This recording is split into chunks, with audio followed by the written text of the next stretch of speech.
व तसंच आपल्या सर्वांचे लाडके नेते आणि आपले प्रदेश अध्यक्ष शशिकांतजी शिंदे साहेब यांचा सत्काराचा कार्यक्रम इथं ठेवण्यात आला आणि या कार्यक्रमासाठी आवर्जून उपस्थित असणारे आदरणीय पवार साहेबांबरोबर तुम्ही ज्या पद्धतीने राहिलात, महाराष्ट्रातली सामान्य जनता ज्या पद्धतीने राहिले, प्रामाणिकपणे आणि तसंच संघर्षाचा ज्यांचा वारसा आहे, असे आपले नवीन प्रदेश अध्यक्ष शशिकांतजी शिंदे साहेब, ज्यांनी काही वेळापूर्वी आपल्या सर्वांचं मार्गदर्शन केलं आणि अधिवेशनामध्ये आमच्या बरोबर राहून आपल्या मतदारसंघातले तर विषय मांडतच असतात, पण आपण पुण्याचं प्रतिनिधित्व करतो म्हणून पुणे शहराचे आवर्जून प्रश्न मांडणारे बापूसाहेबजी पठारे, आत्ताच मार्गदर्शन केलं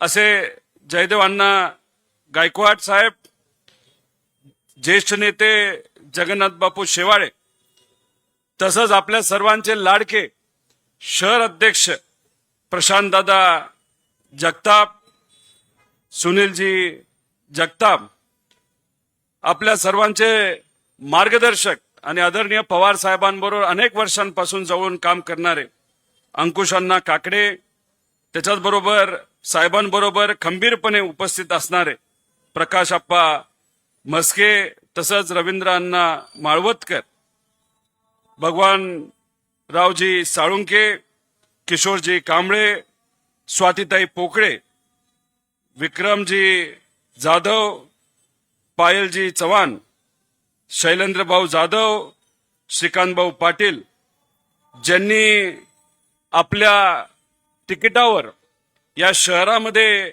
चांगली अशी लढत दिली, अशी अश्विनीताई कदम, श्रीकांतजी पाटील, निलेशजी निकम, अयुबजी शेख, तसंच उदयभाऊ महाले, संदीपजी बालवडकर, गणेशजी नलावडे, अमोलजी जाधव, अजिंक्यभाऊ पालकर, दीपकजी कामठे, तसंच फहीमजी शेख, अजयभाऊ पवार, मृणालताई वाणी, अनिताताई इंगळे, रुपालीताई शिंदे, चव्हाण साहेब, तसंच दादा चव्हाण, काका चव्हाण, तसंच प्रभातीताई भूमकर, अनेक मोठी नावं आहेत. तस आता अजान चालू आहे, थोडा वेळ थांबतो.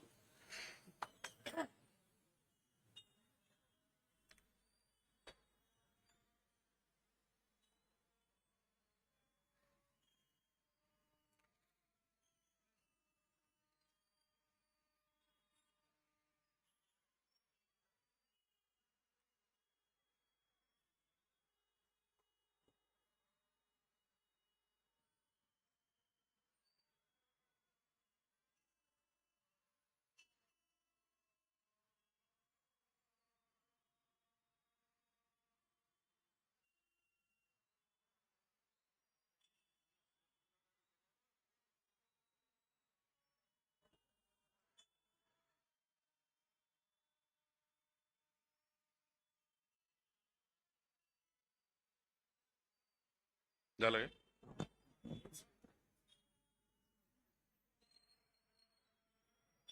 झालं?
यादी तशी बरीच मोठी आहे.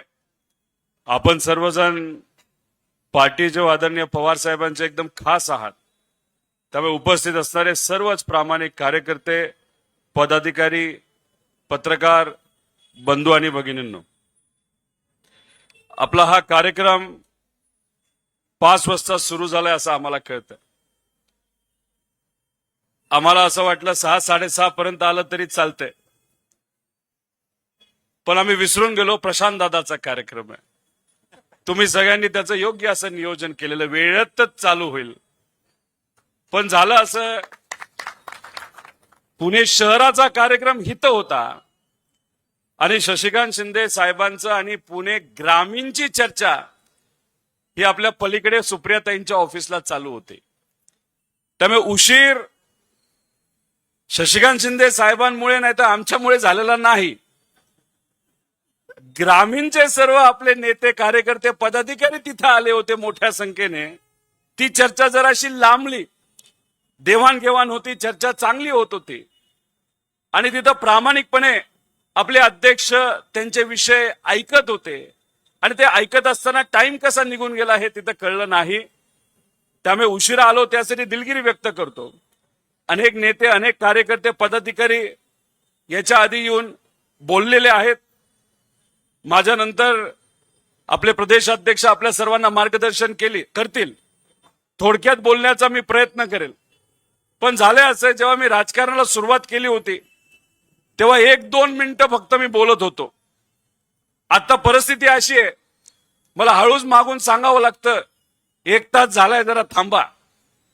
त्यामुळे 1 तास तरी मी पोचणार नाही. थोडंसं थोडक्यात बॅटिंग करण्याचा T20 सारखी मी प्रयत्न करतो. गेल्या 3 दिवसामध्ये शशिकांत शिंदे साहेबांनी विविध विभागाच्या आपल्या ज्या बैठका होत्या, ज्याला आपण सेल म्हणतो, फ्रंटल असेल आणि विविध विभाग याच्या बैठका ठेवल्या होत्या. सकाळी 9 वाजता बैठका सुरू व्हायच्या, रात्री 9-10 पर्यंत आपल्या बैठका सुरू राहायच्या. एखाद्या विभागाला 1 तास आपण जर दिला असेल तर 2-2, 3-3 तास तिथं असणाऱ्या लोकांचं आपण ऐकत होतो. काही चांगल्या गोष्टी ऐकत होतो आणि काही तक्रारी होत्या. पण तक्रारी ह्या योग्यच होत्या, करायच्या म्हणून कुणी तक्रारी करत नव्हतं. पण आम्हाला ताकद द्या, आमच्या पाठीमागे भक्कमपणे तुम्ही उभं राहा आणि मग अशाच पद्धतीने तुम्ही भक्कमपणे आमच्या पाठीमागे उभे राहिलात तर 100% येणाऱ्या आपले जे लोकल बॉडी इलेक्शन्स आहेत व 2029 चे लोकसभा इलेक्शन असेल आणि विधानसभा असेल, 100% आपले कार्यकर्ते, पदाधिकारी हे जास्तीत जास्त निवडून आल्याशिवाय राहणार नाही. अशा अनेक चर्चा झाल्या.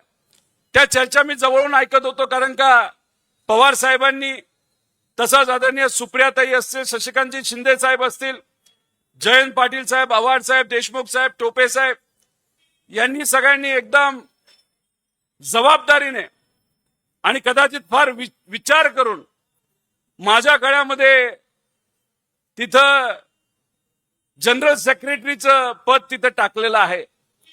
जेव्हा एखाद्या व्यक्तीला जबाबदारी दिली जाते तेव्हा जबाबदारीला वागावं लागतं. आणि मी तुम्हाला सर्वांना सांगतो की शशिकांत शिंदे साहेबांच्या मार्गदर्शनाखाली प्रदेश अध्यक्ष म्हणून पवार साहेब आणि सर्वच नेते यांच्या मार्गदर्शनाखाली आणि तुमच्या खांद्याला खांद्या लावून येणाऱ्या काळात आणि खास करून तुमच्या इलेक्शन मध्ये, म्हणजे पुढच्या 3-4-6 महिन्यामध्ये जे इलेक्शन येतील, आमचंच इलेक्शन आहे असं ते इलेक्शन आपण सर्वांनी मिळून लढायचं आणि तुमच्यातल्या अनेक कार्यकर्ते आणि पदाधिकारी जास्तीत जास्त कसे निवडून येतील याची जबाबदारी आम्ही सर्वजण त्या ठिकाणी घेत आहोत. मग अशी प्रशांत दादा बोलत असताना आमच्या या कार्यकर्त्यांना, पदाधिकाऱ्यांना तुम्ही संधी द्या. प्रशांत दादाला मला सांगायचंय की आपल्या प्रदेश अध्यक्षांचं हेच मत आहे. विधानसभेला काय झालं, लोकसभेला काय झालं हे आपल्या सर्वांना माहिती आहे. लोकसभेला जबरदस्त परफॉर्मन्स आपल्या सर्वांचा राहिला. का? आपण एक लढलो, पार्टी म्हणून एक होतो, कार्यकर्ते म्हणून एक होतो. कारण का अनेक तालुक्यांना मिळून एक उमेदवार दिला जात होता. त्यामुळे तिथं वादच नव्हता इच्छुक असण्याचा. मी इच्छुक आहे हे बोलण्याचा चान्सच तिथं नव्हता, कारण का तिथं लढाई जरा जास्त व्यापक होती. म्हणून आपण सर्वजण एकत्रित राहिलो. काँग्रेस जवळ आलं, शिवसेना जवळ आली, तिन्ही मित्र पक्ष एकत्रित येऊन त्यांना साथीला इतर संघटना होत्याच आणि हे सर्व एकत्रित एका ताकदीने आणि लोकांनी आपल्याला सपोर्ट केला म्हणून या महाराष्ट्रामध्ये सगळ्यात चांगला स्ट्राईक रेट जर कुठल्या पक्षाचा असेल तर तो आपल्या आदरणीय पवार साहेबांच्या पक्षाचा होता. जे नेहमी नेहमी होतं एखादं चांगलं यश आलं तर आपण थोडेसे हवेत जातो. कार्यकर्ते म्हणून आपण हवेत गेलो. घराच्या बाहेर निघाल्यानंतर कुणी भेटलं हे आमदारकी आम्हीच मारतोय, आमचीच सत्ता येते, या हवेत आपण होतो आणि तशीच परिस्थिती होती. पण झालं असं की ज्या ताकदीने आपण खाली उतरून लोकांच्या हिताची कामं केली, लोकांचा जाऊन आपण प्रचार केला, आपण थोडस वर असल्यामुळे लोकांपर्यंत विधानसभेला पोहोचण्यासाठी आपण कुठेतरी कमी पडलो. हे आपल्या सर्वांना मान्यच करावं लागेल. हे तुम्हाला मान्य करावं लागेल, हे आम्हाला मान्य करावं लागेल. कारण नेते म्हणून आम्ही सुद्धा कार्यकर्ते म्हणून थोडंसं हवेत होतो. आणि दुसरं कसं असतं की जेव्हा विधानसभेला आपण चर्चा करत होतो, जेव्हा अनेक इथं उमेदवार सुद्धा 3 उमेदवार तर इथंच या व्यासपीठावर आहेत की तिथं एक तर आपल्या पक्षातले अनेक इच्छुक होते, इतर पक्षातले इच्छुक होते आणि या सर्व पक्षांना एकत्रित घेऊन उमेदवाराला तिकीट देणं तसं सोपं काम नव्हतं. पण आदरणीय जयंत पाटील साहेब असतील, सुप्रियाताई पवार साहेब हे सर्व मोठे नेते त्या कठीण काळामध्ये या सर्व पक्षांना एकत्रित बसून काही ठिकाणी उशीर झाला, काही ठिकाणी योग्य वेळेस उमेदवारी दिली, काही ठिकाणी योग्य उमेदवारी दिली, काही ठिकाणी थोडासा निर्णय तिथं चुकला. शेवटी आपण माणसं आहोत, नेते सुद्धा माणसं असतात. त्यामुळे त्याच्यामुळे जे काय आमदारकीला झालं त्याच्यामध्ये नेत्यांकडनं पण काही प्रमाणात उणीव होत्या, तसं कार्यकर्त्यांकडनं पण होत्या, मित्र पक्षाकडनं सुद्धा होत्या. आणि या सगळ्या गोंधळामध्ये जे सत्तेत होते, ज्यांच्याकडे ताकद होती, ज्यांच्याकडे पैसा होता, त्यांच्याकडे प्रशासन होतं, त्यांनी तुमच्या आपल्या सर्वांचा टॅक्सचा पैसा हा जसं की पार्टीचा पैसा आहे असा त्याचा वापर केला. वेगळ्या वेगळ्या योजनांची आमिष दाखवली. शेतकऱ्याला सांगितलं आम्ही कर्जमाफी देतो, शहरात आल्यानंतर तिथं सांगितलं आम्ही ही योजना आणतो, पिण्याचं पाणी देतो, रस्ते आम्ही मोठमोठे त्या ठिकाणी बांधतो, हे देतो ते देतो. आमच्या लाडक्या बहिणींना तर तिथं मदत केलीच. पहिल्यांदाच अशी योजना या महाराष्ट्रामध्ये आली होती. कारण याच्या आधी महाराष्ट्रामध्ये कुठलीही योजना जेव्हा आणली जात होती त्याच्यातून नोकऱ्या मिळत होत्या, त्याच्यातून हाताला काम मिळत होतं, त्याच्यातून शेतकऱ्याला भाव मिळत होता. आणि मग अशी परिस्थिती त्या काळामध्ये असल्यामुळे कधीही कोणाला अपेक्षा नव्हती आमच्या हातामध्ये महिन्याला 1500 रुपये द्या. 1500 रुपयामध्ये कोणाचं पोट भरत नसतं. पण या सरकारने पहिल्यांदा ही सवय लावली. 4-5 वर्ष लोक अडचणीत होते आणि त्याच्यातच 1500 रुपये आमच्या माता भगिनीच्या हातामध्ये जेव्हा आले, काही वेळेस 3-3 महिन्याचा ऍडव्हान्स आला, 4500 रुपये हातामध्ये एक साथ आले. आणि कुटुंबात जर तिथं 3 महिला 4 महिने असतील तर 12-15 हजार रुपये आल्यानंतर थोड्याशा आपल्या ज्या माता भगिनीत नाही तर लाडक्या बहिणी ह्या त्या काळामध्ये राजकीय दृष्टिकोनातून भुलल्या गेल्या आणि भाजप आणि मित्र पक्षाच्या बाजूने त्या झाल्या. त्यामुळे आपलं मेळ काही प्रमाणात हुकला. लाडक्या बहिणीचा विषय, जातीवाद मोठ्या प्रमाणात या महाराष्ट्रामध्ये त्या काळामध्ये निर्माण केला गेला. जातीमध्ये वाद निर्माण केला गेला, धर्मामध्ये वाद निर्माण केला आणि शेवटच्या 3 दिवसामध्ये मोठा पूर पैशाचा या महाराष्ट्रामध्ये आलेला आपण सर्वांनी तिथं बघितला. अहो प्रशांत दादा, तुमच्या विरोधात किती पैसा आला मला माहित नाही, किती आला? 25-30 किती? पण 3 दिवसात 30 कोटी. निकमताई किती आला? किती आला? कदमताई किती आला? 40-50 यांच्याकडे आला. बापू म्हणजे एका मतदारसंघामध्ये 30-30 कोटी 3 दिवसामध्ये एका बूथला 10-10 लाख रुपये आल्यानंतर काय होणार आहे? म्हणजे हे पैसे कुणीच त्यांच्या कार्यकर्त्यांनी सुद्धा बघितले नव्हते. आणि हे सगळं होत असताना दुसरी गडबड ईव्हीएमची. एक ईव्हीएमची गोष्ट तुम्हाला सांगतो. अहो काही ठिकाणी तुम्ही बटणं दाबली असतील ना, आपल्याच पक्षाची दाबली एवढा मला विश्वास आहे. ती बटणं दाबल्यानंतर मशीन 6 वाजेपर्यंत तिथं होतं का नव्हतं? जेव्हा मतदान होऊस सर होतं का नव्हतं? त्यानंतर काय घेऊन जायचे? ते मशीन घेऊन जायचे. आता मशीन घेऊन जायचे नाही तर मशीन चालवण्यासाठी काय लागतं? बॅटरी लागते का आपलं लाईट लावलं असतं? काय लागतं? अहो काय बूथवर यांनी मशीन घेऊन गेले. आणि बॅटरी तशीच तिथं ठेवली. मग आम्हाला प्रश्न आहे की बॅटरी जर तिथं तशी राहिली असेल, जेव्हा तुम्ही मतमोजणी करत होता तेव्हा कुठली बॅटरी तुम्ही वापरली? बरेच प्रश्न आहेत. आता राहुल गांधीजींनी तो विषय घेतला. मग तुम्ही म्हणाला अरे ईव्हीएम जर मॅनेज होत असेल मग आपण काय करायचं? एक तुम्हाला सांगतो, हॅक होऊ शकत नाही ईव्हीएम, हे मॅनेज होऊ शकतं. मॅनेज म्हणजे काय? प्री प्रोग्राम केला जाऊ शकता. म्हणजे 10 मताच्या मागे 1 मत ह्याला, नाही तर जी लोक नाही त्याची मतं त्याला. पण ह्याला जर आपण प्रॉपरली आणि चांगल्या पद्धतीने बूथ मॅनेजमेंट जर केलं, जसं आपण बूथचं मॅनेजमेंट करतो, कार्यकर्त्याचं मॅनेजमेंट करतो, कोण कधी फुटणारे याचं मॅनेजमेंट करतो, कोण सोडून जाणारे हे बघतो, तसंच मशीनच्या बाबतीत सुद्धा काही गोष्टी आपल्याला बघाव्या लागणार आहे. हे नवीन प्रकारचं आता राजनीती नाही तर राजकारण तिथं आहे. इलेक्शनचं नियोजनाचा प्रकार झालेला आहे. त्यामुळे तुमच्या इलेक्शनमध्ये त्या बूथवर, त्या मशीनवर कशा पद्धतीने काय गोष्टी होणार आहेत याचा डोळ्यात तेल घालून आपल्याला तिथं बघावं लागेल. जसं बिहारमध्ये जे तेजस्वी यादव आहेत ते ज्या पद्धतीने तिथं लढत आहेत, त्यांनी तयारी केली, ते तयार आहेत लढायला, कारण त्यांना माहिती काय काय होऊ शकतं. तशाच पद्धतीने आपल्याला सुद्धा बूथवर तिथं लढावं लागणार आहे. आणि मग त्या पद्धतीने आपण लढलो तर ते मशीनला काहीही करू शकत नाही.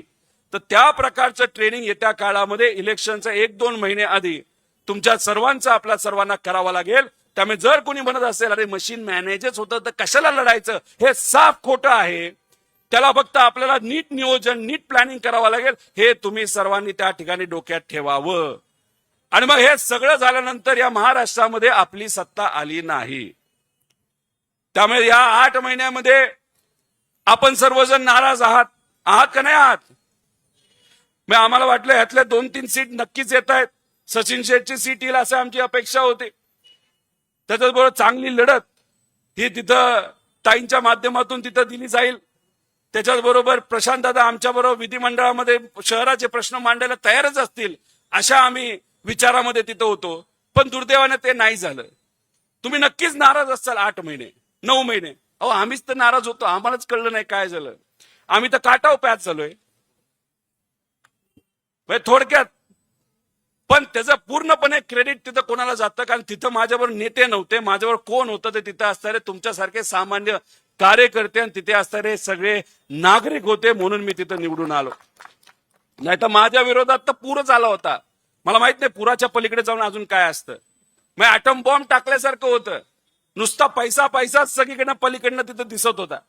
आणि तिथं तर मोठ्या प्रमाणात सगळी समीकरण वापरली.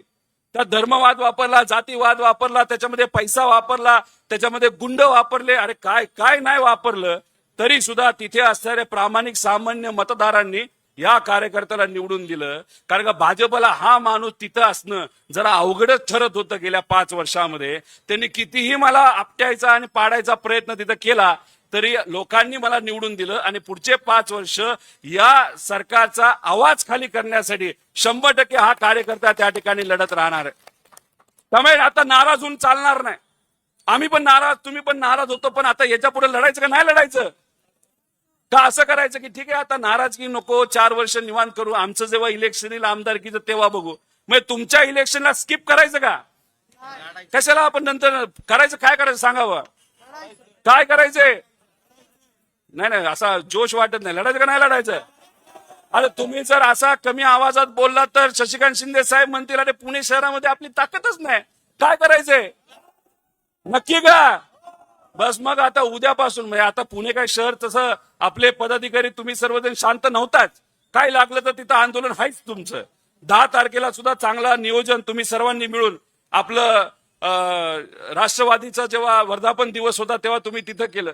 त्यामुळे हे सगळे मुद्दे घेऊन आपल्या सर्वांना तिथं लढावं लागेल. पण हे लढत असताना तुम्हाला कोणी ना कोणीतरी आडवं येईल.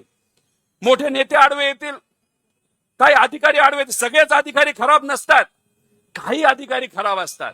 राजकीय दबाव असतो.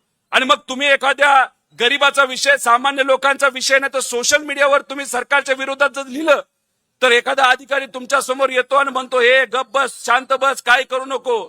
मग त्यावेळेस काय करायचं? काय करायचं? त्या व्यक्तीला काय सांगायचं? 100%. आणि आता शशिकांत शिंदे साहेबांनी सांगितलंय, आताच मगाशी मला एका बीडवरनं फोन आला होता.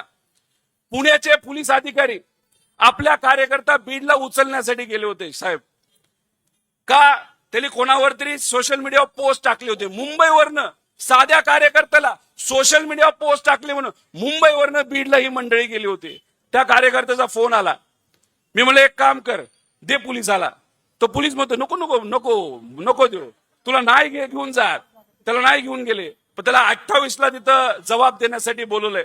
त्यामुळे शशिकांत शिंदे साहेबांनी सांगितलेलं आहे, पवार साहेबांनी सांगितलेलं आहे की येत्या काळामध्ये कुठल्याही कार्यकर्त्यावर जर खोटी तक्रार नाही तर उगाच त्यांना तिथं अडचणीत आणण्याचा प्रयत्न कुणीही तिथं केला तर 24 तासामध्ये या महाराष्ट्रामध्ये असणारा राष्ट्रवादी शरदचंद्र पवार या पक्षाचा एक तरी नेता त्या कार्यकर्त्याबरोबर त्या पोलीस स्टेशनमध्ये 24 तासामध्ये राहायला पाहिजे असा आदेश हा शशिकांत शिंदे साहेबांनी, पवार साहेबांनी, सर्व नेत्यांनी तिथं काढलाय. त्यामुळे उद्या लढायचंय. तुम्ही पोलीस स्टेशनला जाऊ, कुठे जा, आम्ही तुमच्या बरोबर आहे. फक्त व्यक्तिगत विषय काढून नका जाऊ. भावकीचं भांडण ना, आपणच गाडी चालवत कोणातरी गाडी ठोकली तो विषय झाला, तसे विषय घेऊ नका. गरिबाचा मुद्दा, शहराचा मुद्दा, शेतकऱ्याचा मुद्दा, कष्टकऱ्या युवाचा, आपण कुठेही सोशल मीडियावर एखादी पोस्ट केली आणि ती चांगली पोस्ट असेल, सामान्य लोकांच्या महाराष्ट्र धर्माच्या बाजूली असेल आणि त्यात जर तुम्हाला अडचणी आणण्याचा प्रयत्न केला तर तुम्हाला तिथं बोलावंच लागेल असं या ठिकाणी मला सांगावं लागेल. आपल्या शहराचे अनेक विषय, ट्रॅफिकचा मुद्दा, मला माहित नाही ट्रॅफिक कशी आहे. अहो काल 3 दिवस सर्व विभागाचे प्रमुख आणि कार्यकर्ते आले होते. आल्या ते शशिकांत शिंदे साहेबांना भेटायचे, अभिनंदन करायचे, माझं अभिनंदन करायचं. आणि तिसरं वाक्य काय असायचं माहिती का? अहो काय राहू या पुण्याचं ट्रॅफिक, आम्हाला इथून इथं यायला म्हणजे आम्हाला 10 किलोमीटर ट्रॅव्हल करायला 2 तास लागले. आता हे एखाद दिवस, 2 दिवस, महिन्यातून कधीतरी येतात. तुमची काय परिस्थिती आहे? रोजच. अहो या पुणे शहराचा म्हणजे विद्येचं माहेर आणि अतिशय योग्य असं नियोजन असणारं शहर एकेकाळी होतं. त्या शहराचं या जगामध्ये ट्रॅफिकच्या बाबतीत कितवा नंबर आहे माहितीये का? 3रा. आणि आपल्या आधी भारताच्या बाहेरचे शहर आहेत, नंतर दिल्ली येतं, नंतर बँगलोर येतं. अशी आजची आपली परिस्थिती आहे. ही जी मेट्रो दिसतीये ना, मेट्रोची जेवढी कॅपॅसिटी आहे त्याचे फक्त 20% ती मेट्रो आता चालू आहे. आणि मेट्रो बनवण्यासाठी सगळा भार कोणावर टाकला असेल? तुम्ही तुमच्या खिशातून तिथं टॅक्स दिला. तुम्ही ही मेट्रो बांधण्यासाठी तिथं 1% दिला, म्हणून ही मेट्रो तिथं आता बनलेली आहे. घर तुम्ही करायला गेला तर 1% तिथं घेतला जातो, त्यातून ही मेट्रो बनवली. त्यामुळे हे सरकार जर इथं येऊन म्हणत असेल आम्ही मेट्रो बनवली, ही त्यांनी मेट्रो बनवली नाही, हे तुमच्या आणि सामान्य लोकांच्या पैशातून बनलेली मेट्रो आहे. मग एवढ्या हजारो कोटी तुम्ही मेट्रोवर टाकले तर ही मेट्रो 20% का चालती? या पुण्यामध्ये का ट्रॅफिक आहे? हे येत्या काळामध्ये आपल्याला प्रश्न हे विचारावा लागतील. दुसरे प्रश्न आहेतच. मला माहित आहे अनेक प्रकारच्या गँग मी बघितल्यात. टीव्हीवर सुद्धा वेगळ्या वेगळ्या प्रकारचे गँग आपण बघतो. KGF ची वेगळी गँग, पिक्चर बघितला का नाही बघितला? पण पुण्यामध्ये कोयता गँग अनेक वर्षांपासून फेमस आहे. मला माहित नाही शिल्पकार म्हणून जे आता प्रसिद्ध नेते आहेत, कोण आहेत काय माहिती? कोण आहे? अहो पुण्याचे नवीन शिल्पकार. मला वाटलं पुण्याचे जर शिल्पकार कोण असतील ते सर्व पूर्वीचे सगळे नेते आणि इतर सर्व सामान्य लोकांना, मराठी माणसं ही या पुण्याचे शिल्पकार आहेत. पण भाजपने त्यांच्या एका नेत्याला पुण्याचे नवीन शिल्पकार बोलले आणि दुसऱ्याच दिवशी त्याच बोर्डच्या खाली एक कोयता गँगच्या मेंबरनी दुसऱ्या व्यक्तीला त्या ठिकाणी कोयता मारला. बघितलं का फोटो? तो मागे शिल्पकार होते, त्यांचा फोटो होता आणि एका माणूस कोयता होता आणि त्या ठिकाणी एका व्यक्तीला तो मारत होता. ही आजची या पुण्याची परिस्थिती आहे. पण हे बोललं पाहिजे. तुम्ही जोपर्यंत बोलत नाही, जोपर्यंत त्या ठिकाणी तिथं लोकांपर्यंत जात नाही, तोपर्यंत लोकांना कळणार नाही. आणि हे सगळे मुद्दे तुम्ही पाकिस्तानात काय चालले, अमेरिकेत काय चालले, UK मध्ये काय चालले, नाही ते इथं हे झालं, त्याचं तिथं झालं, हे आपल्याला कोणाला काय सांगायचं नाही. आपल्याला भाषणं करायची असतील तर आपल्याला पुण्याचीच भाषणं करावी लागतील, लोकलच बोलावं लागेल आणि लोकांना हे सांगून द्यावं लागेल की आता ही पुण्याची परिस्थिती ही योग्य नाही. याच दिशेने पुणे जर जात झालं तर मग येत्या काळामध्ये मोठ्या प्रमाणात अडचणी येतील. पुण्यामध्ये इंडस्ट्रियल इस्टेट पवार साहेबांनी आणली, MIDC आणली, तिथे हिंजेवाडी पवार साहेबांनी आणली. आणि या सगळ्या विकासामुळे दोन्ही बाजूला म्हणजे एक अशोक बापूंच्या मतदारसंघामध्ये MIDC पवार साहेबांमुळे तिथं आली, या बाजूला चाकण असेल, तळेगाव असेल, अजून पिंपरी चिंचवड असेल, पवार साहेबांच्या काळामध्ये, चव्हाण साहेबांच्या काळामध्ये आल्या. त्यामुळे पुण्याचे हे विकास आहे.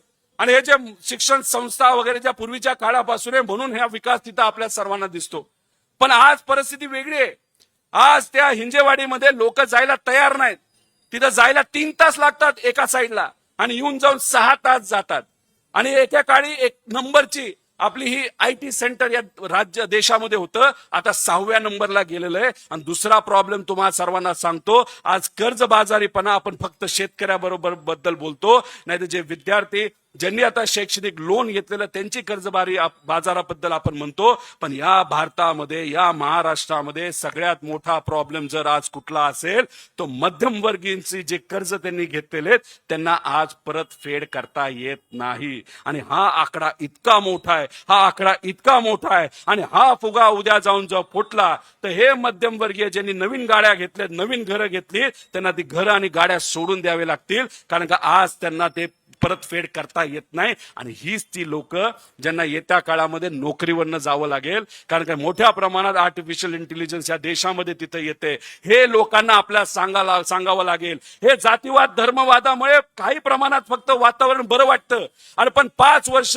या सरकारच्या काळामध्ये त्या जातीवाद आणि धर्मवादावर जर राजकारण केलं जाईल तर विकास कोण त्या ठिकाणी करणार आहे. आणि विकास हे कुठले करतात हे तुम्हाला गटर, हे रस्ते, शहराचा विकास तिथं कुठं दिसणार नाही. पण हा विकास कुठला करतात, रिंग रोडचा विकास करतात. रिंग रोडची किंमत सुरुवातीला किती होती? 13,000 कोटी. आता कॉस्ट एस्क्युलेशन किती झालंय? तुम्ही एखादं घर बांधायला घेतलं, समजा 2 बेडरूमचं घर तुम्ही बांधताय, 10 लाख रुपयाचा खर्च आहे. जर 1 वर्ष डिले झाला किती खर्च वाढू शकतो? 50,000 बस, बरोबर का नाही? 13,000चा एस्टिमेट असणारा रिंग रोड पुण्याचा आज किती हजार कोटीचा झालाय? 42,000 कोटीचा. आणि हा 42,000 कोटीला राहणार नाही, हा जाणार आहे 55,000 कोटीला. हे शक्ती मार्गाचा जो चर्चा चालली आहे ना, 85,000 कोटीला आत्ता आहे, तो 1,20,000 कोटीला जाणार. तुम्ही काय म्हणणार? काय भारी की राव, लय सुसाट गाडी जाते.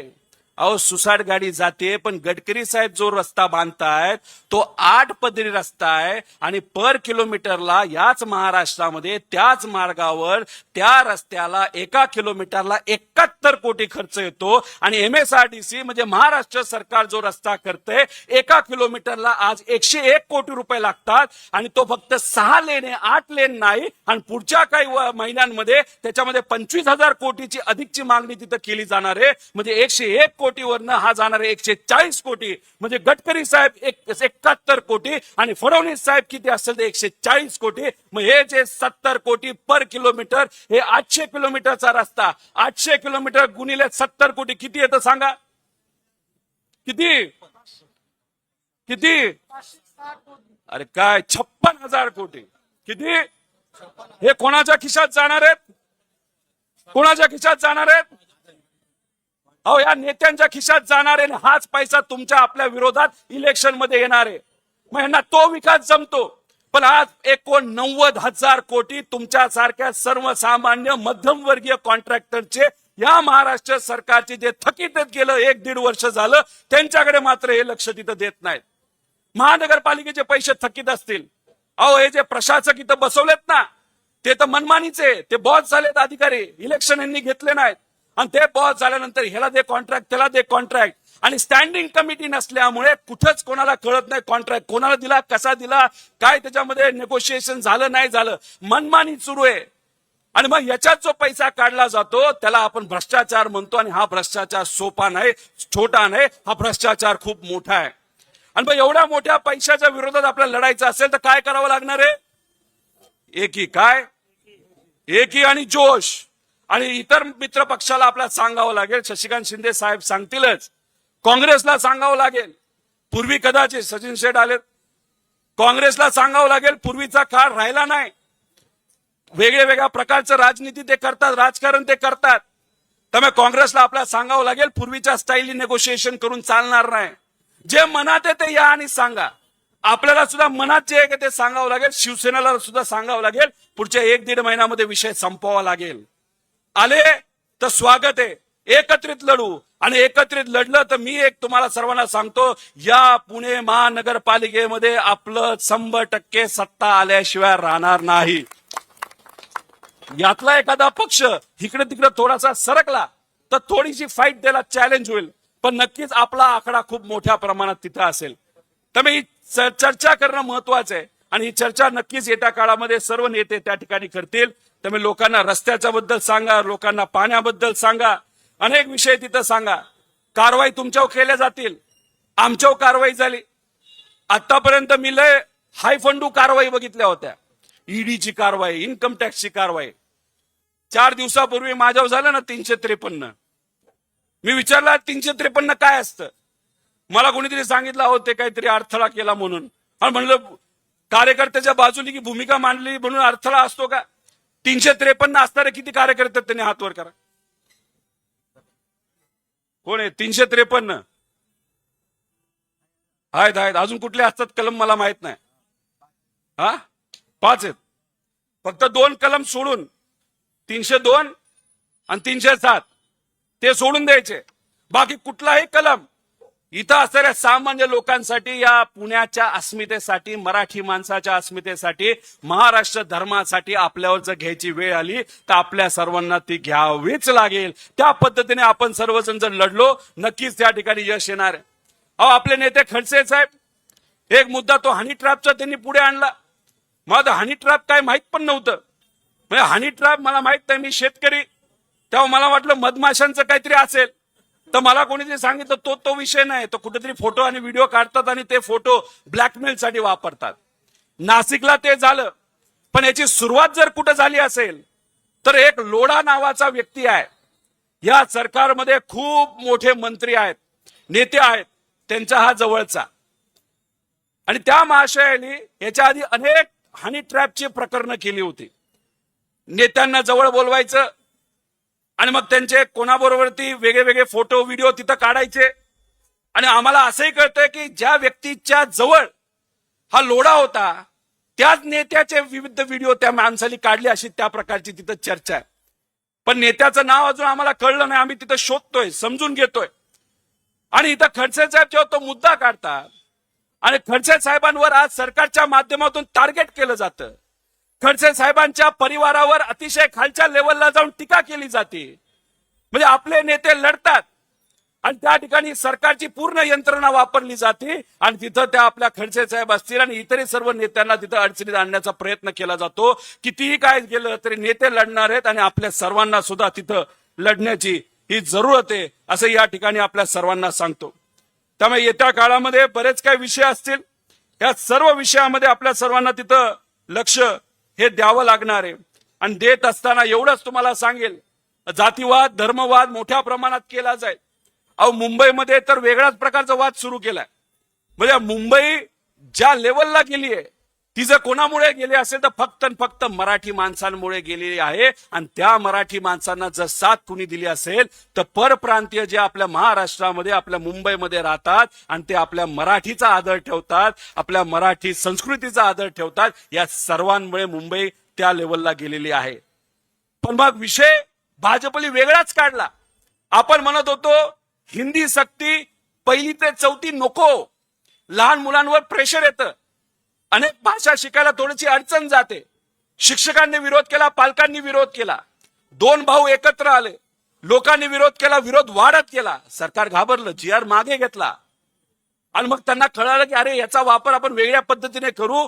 आणि मग केडिया नावाचा एक मोठा करोडपती माणूस आहे, भाजपचा आहे, भाजपच्या व्यासपीठावर असतो, त्यांनी एक स्टेटमेंट दिलं मराठीच्या विरोधात, महाराष्ट्र संस्कृतीच्या विरोधात. आणि तिथून वाद सुरू झाला मराठी विरुद्ध अमराठी. आपल्यासाठी मराठी माणसं कोण आहेत? ज्यांना मराठी बोलता येतं, जे महाराष्ट्रात जन्मलेत. पण असेही लोक जे महाराष्ट्रात जन्मले नसतील, नाही तर जन्मले असतील पण त्यांना मराठी येत नाही, पण मराठी येत नसली तरी मराठीचा आदर ठेवतात, महाराष्ट्राच्या संस्कृतीचा आदर ठेवतात. हे आपल्यासाठी मराठी माणसं आहेत. पण भाजपने हा वाद मुंबईच्या इलेक्शनसाठी वेगळ्या लेवलला नेला. धर्मवाद तर चालूच, पण मराठी अमराठी वाद हा मुंबईच्या इलेक्शनसाठी आणि बिहारच्या इलेक्शनसाठी सुरू केला. म्हणजे महाराष्ट्राचा वापर हा बिहारच्या इलेक्शनसाठी होत असेल आणि आपण सर्व मराठी माणसं, या महाराष्ट्राची माणसं फक्त या गोष्टीकडे जर बघत असू तर जागा होण्याची वेळ आलेली आहे. आपल्याला संघर्ष करायची वेळ आलेली आहे. माझे पण व्यवसाय आहेत, तुमचे व्यवसाय आहेत, तुमचे बिल्डिंगचे व्यवसाय असतील, छोटी मोठी दुकानं असतील. तुम्हाला अडचणीत आणलं जातंय, पण आम्हालाही अडचणीत आणलं जातंय ना. मग आपण जर असा संदेश देणार असू, अरे अडचणीत आलो, आता मी काय करू, आता मला जावं लागतं, मला पळून जावं लागतं, विचार सोडावे लागतात, मग राजकारणात आलाच कशाला तुम्ही? आज विचाराबरोबर राहण्याची खऱ्या अर्थाने वेळ आहे. म्हणून आपण सर्वजण पवार साहेबांबरोबर आहोत, शिवशाहू फुले आंबेडकरांच्या विचाराबरोबर आहोत, या मराठी माणसांबरोबर, मराठी अस्मितेबरोबर आहोत. ठीक आहे, किती आघात होती, किती घाला होईल, एक सोन्याची खाण आहे म्हणजे सत्ता आहे. पण ती सोन्याची खाण ही गरिबासाठी आपल्या सर्वांना वापरायची, आणि हे सोन्याची खाण कोणासाठी वापरत असतील तर कॉन्ट्रॅक्टरच्या माध्यमातून स्वतःची घरं भरण्यासाठी वापरतायत.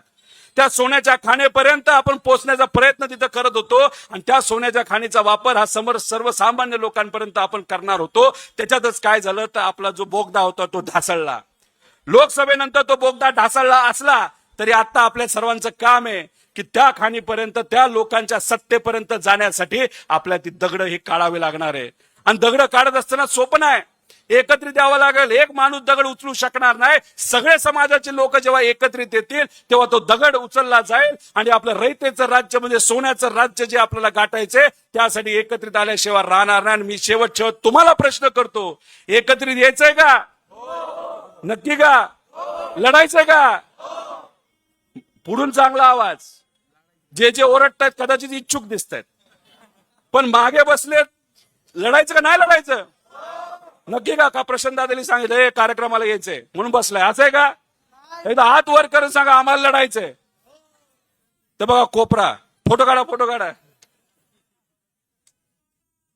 नाही रे, पण आता शशिकांत शिंदे साहेब सांगतीलच, पण एक आपल्या सर्वांचा कार्यकर्ता म्हणून तुमच्या बरोबर इथं अनेक वेळा काम केलेलं, माझ्या पद्धतीने जेवढी मदत होईल तेवढं मी प्रामाणिकपणे केलेलं आहे. म्हणजे मी सत्तेत, म्हणजे मी आमदार झाल्यापासून 2 वर्ष सत्ता बघितली, ते सुद्धा कोविडचा काळ. त्यात लोकांची सेवा करण्यामध्येच माझा वेळ गेला. पण ज्या दिवसापासून राजकारणात आलो त्या दिवसापासून विरोधच बघितलेला आहे.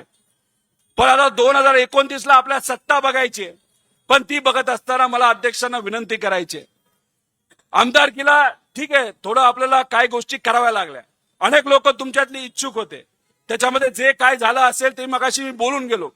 पण शशिकांत शिंदे साहेबांना तुमच्या सर्वांच्या वतीने विनंती करू का? काय करणार तुम्हाला काय माहिती. मी विनंती करतो की साहेब ही माणसं आपल्या बरोबर राहिलीत.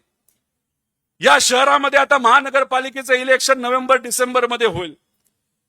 आपले हे जे पदाधिकारी आहेत, हे जे आपले कार्यकर्ते आहेत, ज्यांच्या पाठीमागे आपलं बळ आहे, त्यांचा स्वतःचा सुद्धा जन्म, ते लोक सुद्धा ते ज्यांच्या मागे आहेत, अशा लोकांना येत्या इलेक्शन मध्ये प्राधान्य हे दिलंच गेलं पाहिजे असं त्या ठिकाणी मला वाटतं. पण कार्यकर्त्याला सुद्धा विनंती करायची आहे, 3 टाईपची लोक असतात. एक जे प्रखर पद्धतीने बोलतात, टीव्हीवर येतात, अभ्यासू असतात, पुस्तकं वाचतात, विचारवंत असतात, पण मागे मताच्या माध्यमातून लोक नसतात, पण महत्वाची असतात, तत्ववादी असतात. दुसऱ्या टाईपची लोक की जे कदाचित कमी बोलतात पण मागे जन्मत आहेत, लोक आहेत. आणि तिसरी लोक फक्त फोटो काढतात, त्याला आपण चमकोगिरी करतात. त्यामुळे पहिले हे महत्वाचे, पण इलेक्शनसाठी उभा राहिले तर त्यांना सक्सेस मिळेल असं वाटत नाही. दुसरे जे आहेत ते 100% आपल्याला त्यांना संधी ही दिलीच गेली पाहिजे, कारण त्यांची स्वतःची मतदान आहे आणि पार्टीची ताकद मिळाली तर ह्यातले अनेक लोक निवडून येतील असा विश्वास मला वाटतो. आणि तिसऱ्याच्या बाबतीत तेही महत्वाचे आहेत, फोटो काढतात आणि सोशल मीडियावर टाकतात आणि त्यांच्या सर्कलमध्ये आपला फोटो जातो, तेवढंच त्यांची मदत, बाकी काहीच नाही. आणि येत्या काळामध्ये आंदोलनं ही आपल्या सर्वांना करावी लागतील. मी म्हणत नाही की पांढरे कडक कपडे घाला, कुणी घातलं मला माहित नाही, पण शशिकांत शिंदे साहेबांचे बाह्या बघा कधी पण मागेच असतात. अशाच पद्धतीने बाह्या आपल्याला मागे ठेवावं लागणार. पण आता आमच्यासारखे जरा ढगळे बिगळे कपडे घाला, तुम्ही काही तुमच्यातले घालतात, रस्त्यावर आपल्याला जायचंय. काही आंदोलन इथं पुण्यात होतं असं नाही, काही ठराविक ठिकाणी होतं. कसं आंदोलन असतं सांगतो तुम्हाला. आंदोलन वरून आदेश येतो, आंदोलन करा, 4 लोक एकत्रित येतात आणि म्हणतात अरे कमी लोक दिसत आहेत, आसपासच्या लोकांना मध्ये 5 मिनिट केले आ जाऊ ना असं लोक जवळ करायचे आणि लांब नीट फोटो काढ, गर्दी दिसते का, फोटो काढला का, 5 मिनिटांमध्ये फोटो निघा, झालं आमचं आंदोलन आणि टाकला अहवालात. त्यामुळे असे अहवाल आमच्याकडे एक तर पट्या अहवाल आम्हाला दाखवतोय, मागे एक कुठली ती सभा चालली आणि सभेचा असा सेल्फी काढला आणि तो अहवालामध्ये लावलाय. अरे म्हणलं काय बाबा वेळ लागला का काय तुम्हाला? अशा पद्धतीने काम करून चालणार नाही. काम करायचं असेल तर खऱ्याच पद्धतीने खऱ्याच ताकदीने आपल्या सर्वांना काम हे करावं लागेल, रस्त्यावर उतरावं लागेल आणि ते तुम्ही सर्वजण उतराल असा विश्वास आहे. आणि या इलेक्शन मध्ये हे इलेक्शन फक्त फक्त तुमचं इलेक्शन आहे आणि तुमच्या बरोबर आम्ही सर्वजण ठामपणे राहू असा विश्वास या ठिकाणी व्यक्त करतो आणि थांबतो. जय हिंद, जय महाराष्ट्र, जय राष्ट्रवादी, रामकृष्ण. धन्यवाद दादा. यानंतर